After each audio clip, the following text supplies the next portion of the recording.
Jasper stood in the center of the council floor with iron around her wrists, the weight of it dragging her shoulders down just enough to make Elder Corrin smile from his carved seat.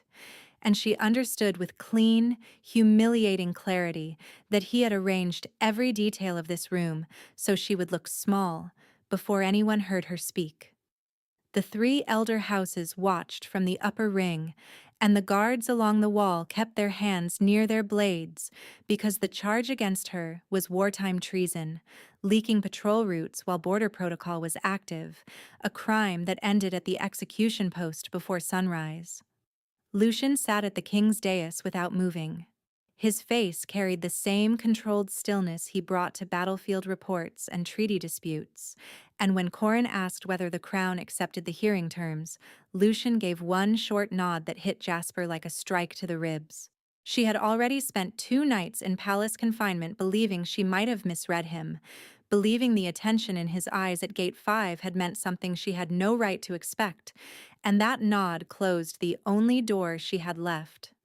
Corrin rose with a document in hand, voice heavy with ritual formality, calling Jasper Starfall archive runner, forged departure papers, unauthorized contact at Gate 5, illicit access to patrol dispatches.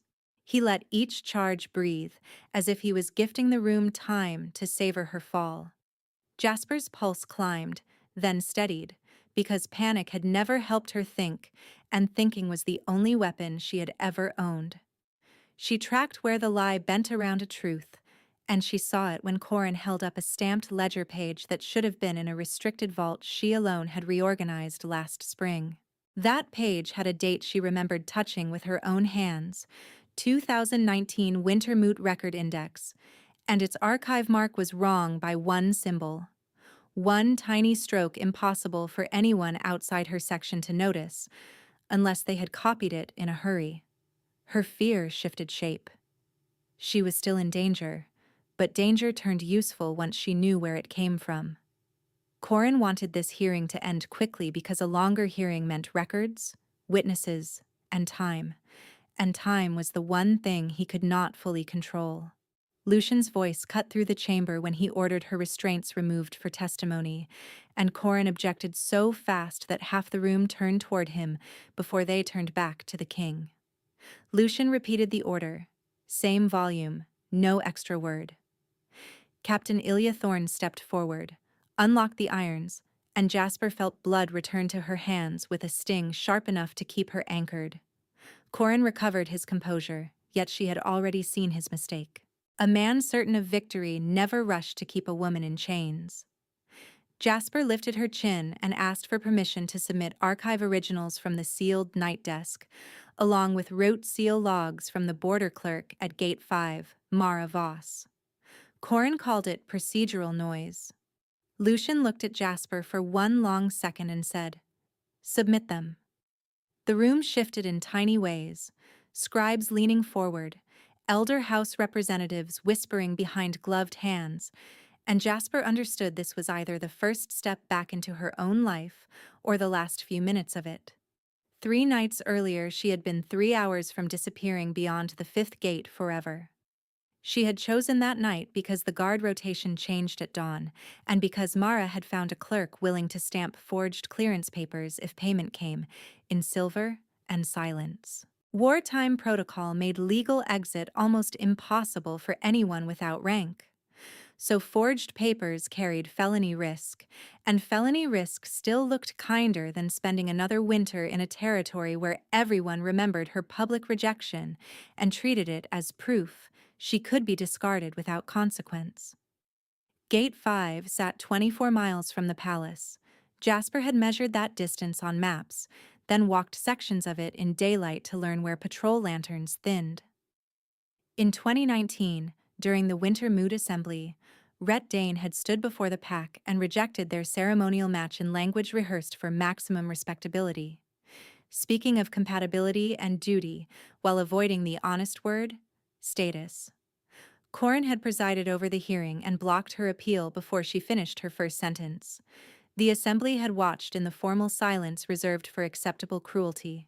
Jasper received 18 months of archive probation for disruptive conduct when she protested altered testimony, and that punishment taught her exactly how power sounded when it wanted to pretend it was neutral. Her probation ended, and nothing returned. She took courier work in 2024 near border offices because low-rank runners were invisible in places where officials cared only for stamps and timing. The work kept her fed, kept her moving, and kept her away from the central court where Starfall bloodlines got discussed like currency. Her mother had come from a disowned cadet branch of the Starfall line, which left Jasper carrying the ruling surname without any of its protection, a visible reminder of a branch Corrin treated as if it should never have survived on paper. Mara Voss was the only person who asked questions Jasper could answer without swallowing shame first. Mara handled border ledgers with practical calm, and when Jasper finally admitted she planned to leave, Mara did not lecture her. Mara asked what hour, which gate, and what backup path if snow closed the lower road. That support resolved something Jasper had carried since 2019, the paralysis that came from believing every choice would end in public humiliation again. Once Mara helped map the exit, Jasper could act, and action made fear manageable. She sold her mother's silver comb, bought a winter cloak with no identifying weave, and packed only what fit under a courier saddle: records knife, spare gloves, 2 shirts, dried meat, and the archive key she had promised herself she would return, though she knew she might never see those shelves again. Lucian had taken the throne in 2022 after his betrothed betrayed treaty positions to a rival court, a scandal that forced a defensive campaign and left his rule defined by vigilance from the first week. Jasper knew this the way everyone knew weather patterns, as background pressure in every official notice. She knew less about him as a man. She had seen him twice from a distance at winter processions, all controlled force and unreadable eyes, and she had trained herself not to linger because women like her survived by staying out of sight of men like him.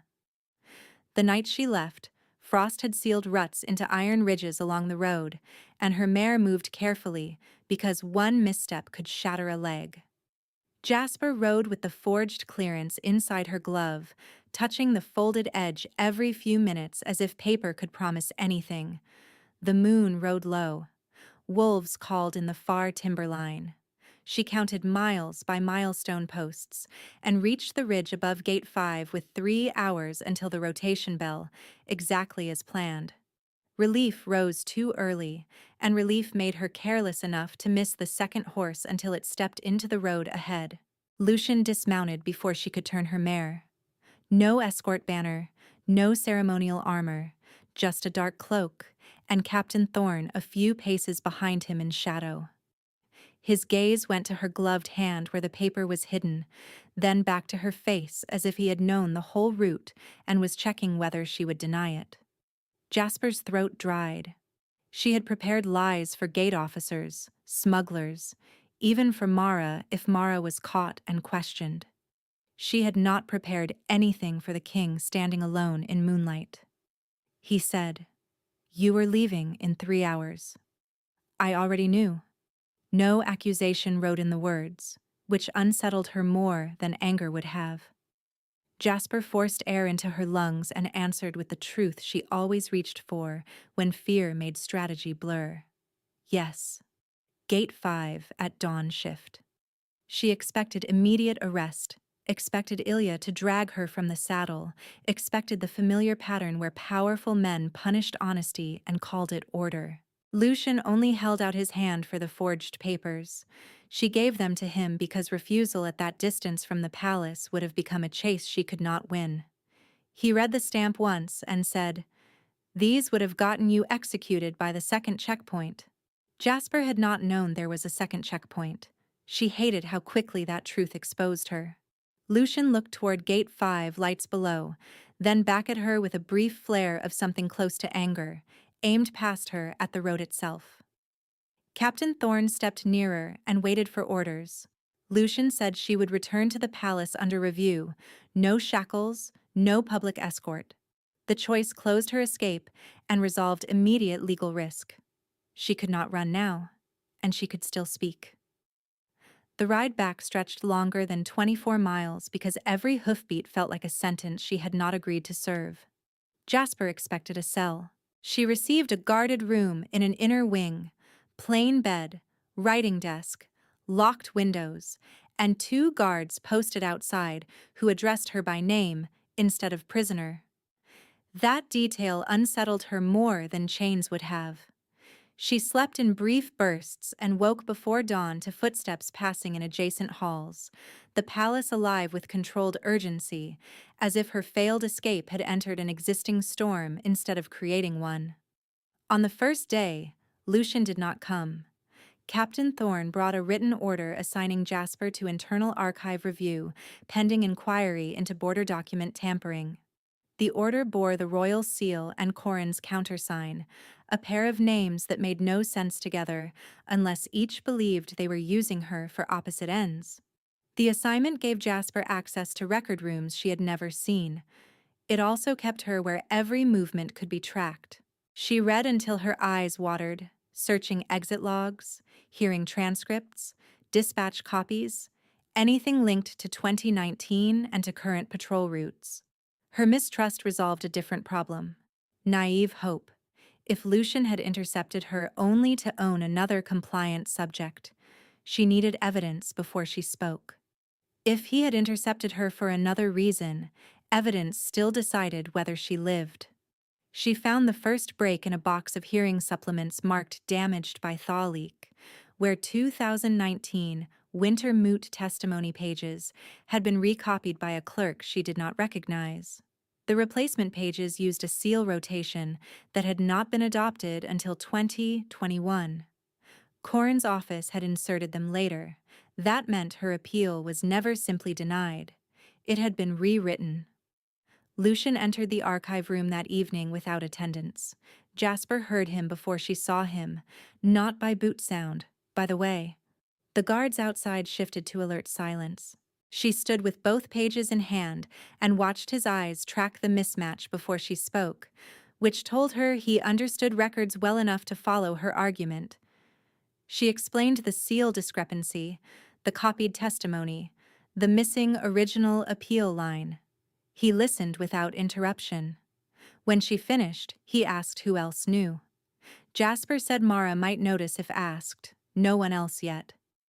He ordered Captain Thorne to move Mara from border clerk housing to protected witness quarters inside the lower palace by midnight, and the speed of that decision struck Jasper as disproportionate to a clerk's rank unless her safety mattered to him beyond procedure.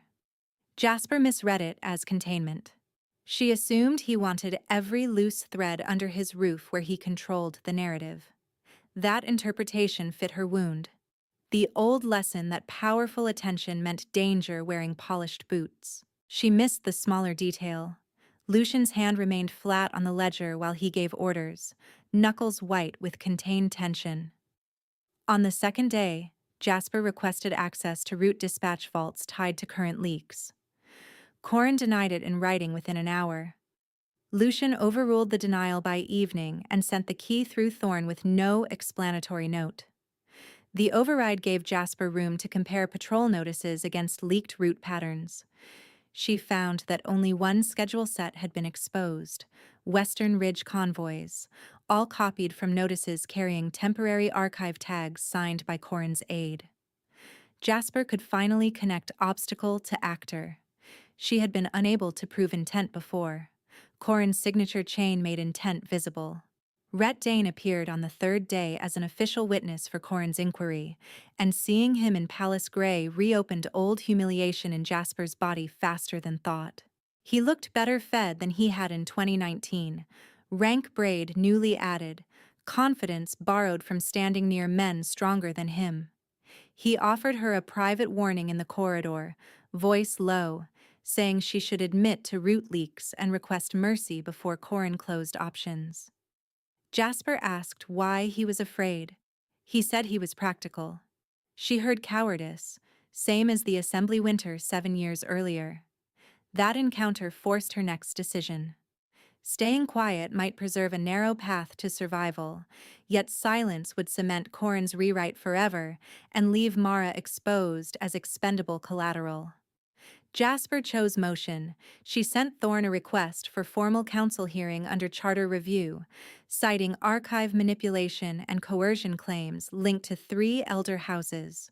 Thorne read the request twice and said filing it could place her under immediate treason charge if evidence failed. Jasper signed anyway. Before this, she had records and fear.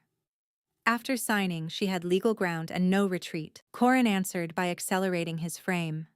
That same night, a sealed dispatch packet appeared in Jasper's room desk, Western Patrol routes copied in her hand style with her runner mark forged at bottom.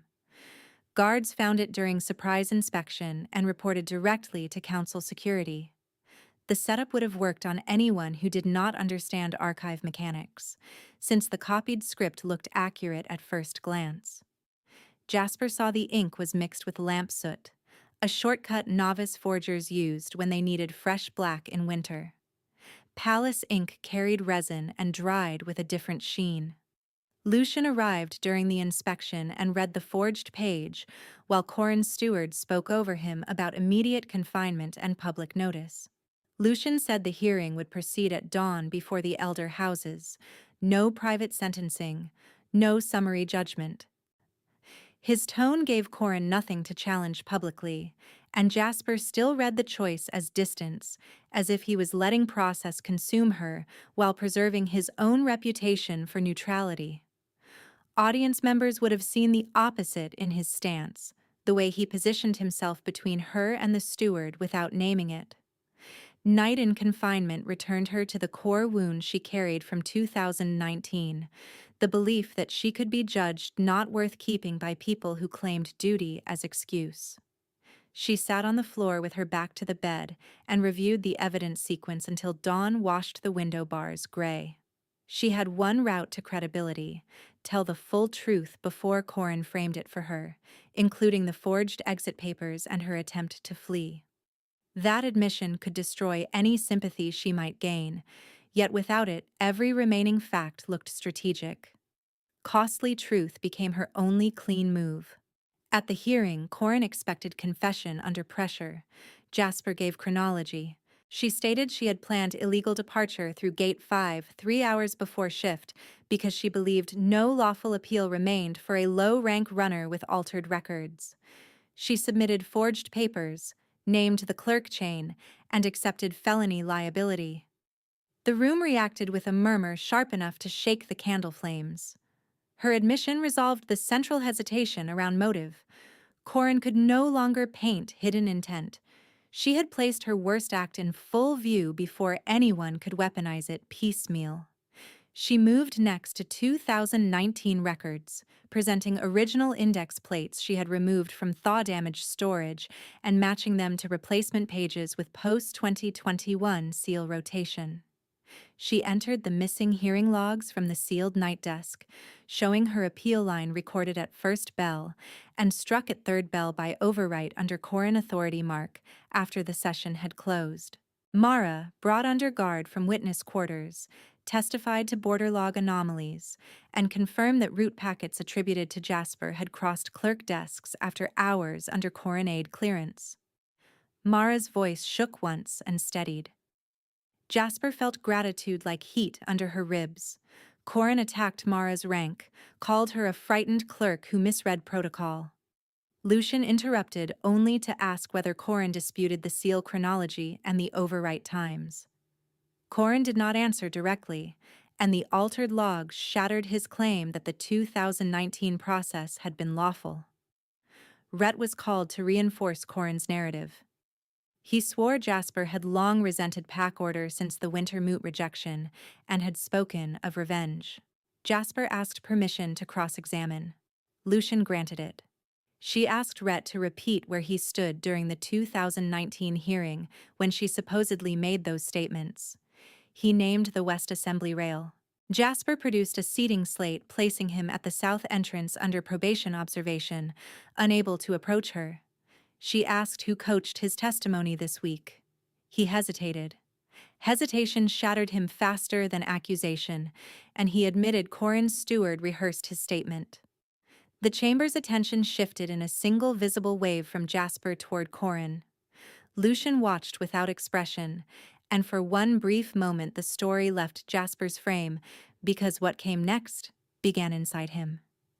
He had ordered surveillance on Jasper after noticing Rout tampering around her assignments months earlier, not to control her movements, to keep her alive while he traced who used her name as cover.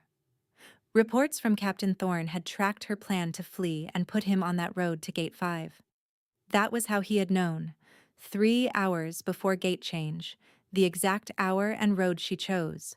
And he had waited to reveal it until coercion could be proven before the 3 elder houses. Jasper felt the shift before she understood its source. Lucian stood and requested direct questioning authority under royal charter, invoking treason by coercion. Corin objected, citing conflict due to implied mate interest rumors. The room tightened around that word. Lucian ignored the bait and asked Corin a simple record question: who authorized removal of 2019 originals from sealed archive Annex B in winter 2023? Corin named a dead clerk. Jasper had already submitted transfer ledgers showing the clerk died in spring 2022. Corin's answer proved fabrication in open session, and Elder House stewards began conferring urgently behind him. Corin made one last attempt, claiming the throne could not destabilize wartime alliances over a disgraced cadet branch runner, and implying Lucian's judgment was compromised. He pushed harder, saying her Starfall surname should have vanished with the disowned cadet line and had no place beside the royal branch. The implication opened the cost Lucian had avoided naming. The Northern Treaty Council expected him to formalize marriage with House Varen before First Thaw, a political alliance his advisors called necessary for grain and cavalry passage. Rejecting that arrangement would trigger supply strain through spring. Lucian looked at Jasper, then at the elder houses, and chose public clarity over strategic ambiguity. He said he would not trade justice to preserve an agreement built on coerced silence. He stripped Corin of council voice, submitted the coercion findings to the 3 elder houses for immediate charter vote, and announced his withdrawal from House Varen marriage talks in the same breath. Gasps moved through the upper ring like wind through dry branches. Corin shouted that Lucian was throwing away stability for a woman who tried to flee. Lucian answered with the first unguarded force Jasper had ever heard from him, saying a king who protected coercion had already lost stability and deserved to. The words landed harder than any threat because he meant every one.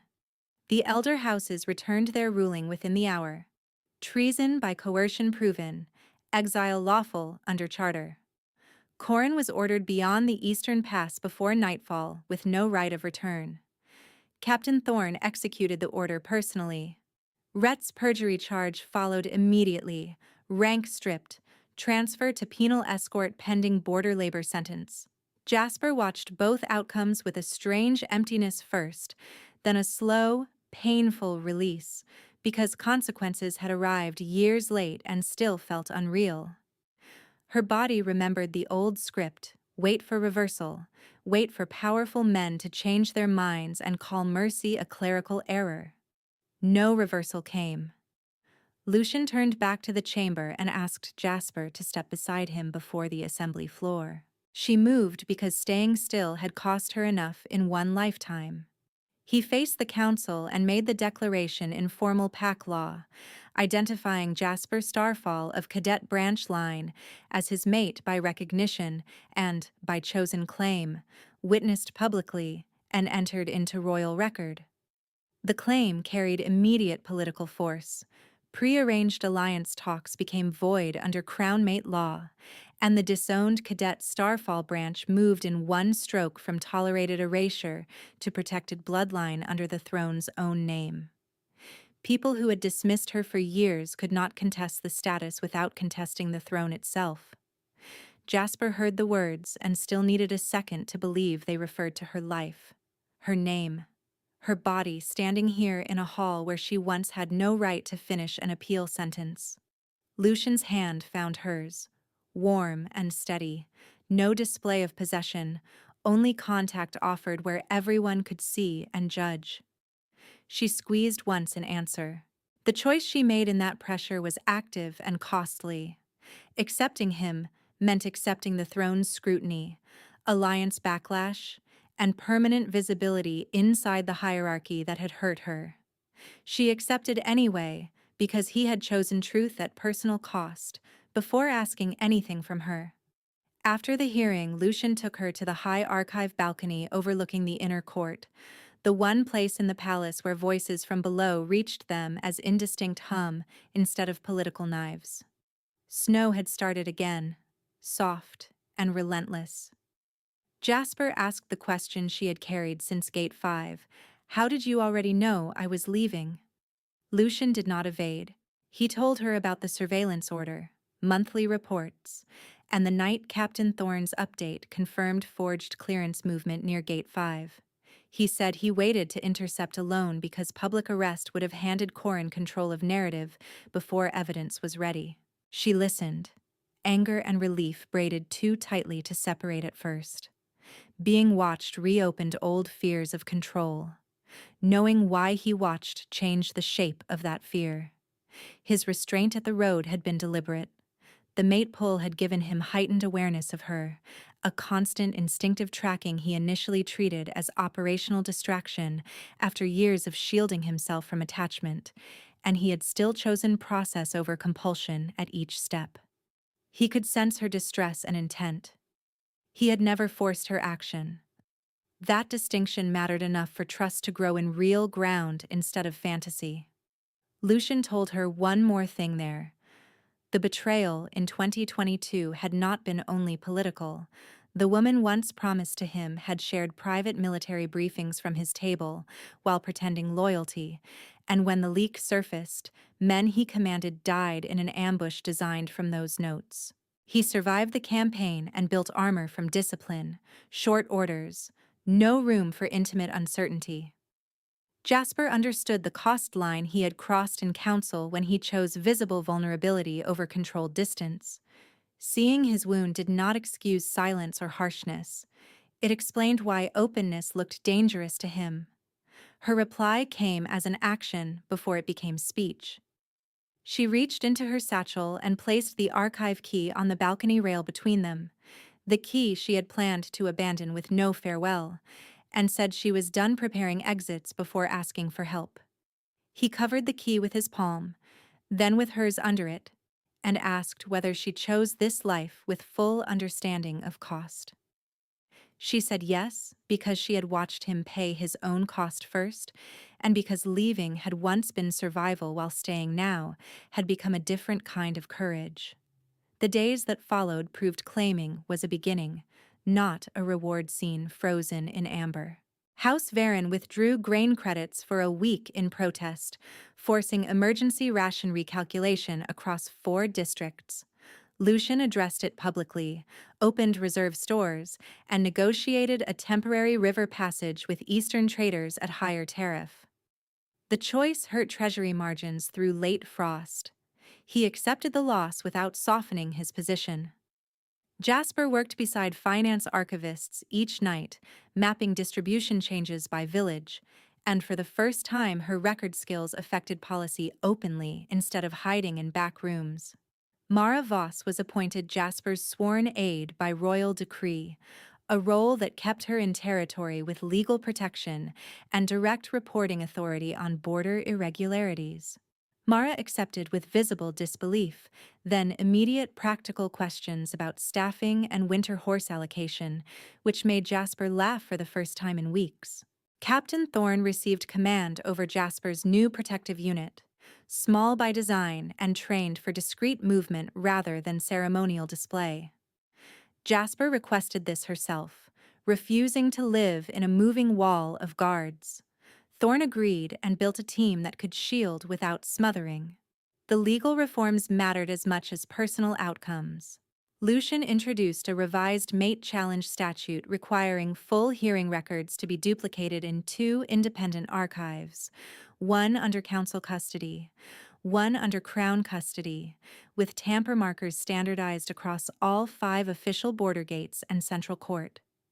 He added a protection clause for low-rank appellants during review periods, preventing summary probation without recorded evidence access. Jasper read the draft 3 times before signing as witness. In 2019, those safeguards would have saved her years. In 2026, they would save women she would never meet. Her own status changed formally during the spring lineage session when Starfall Cadet branch records were reopened and validated, proving her line had been disowned by procedural abuse rather than lawful severance.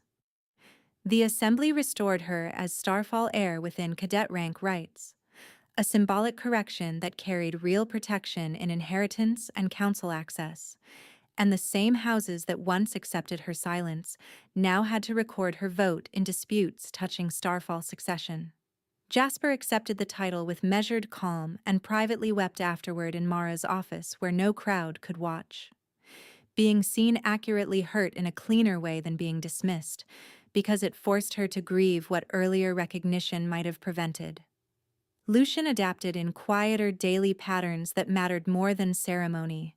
His speech around her lengthened from orders to explanations.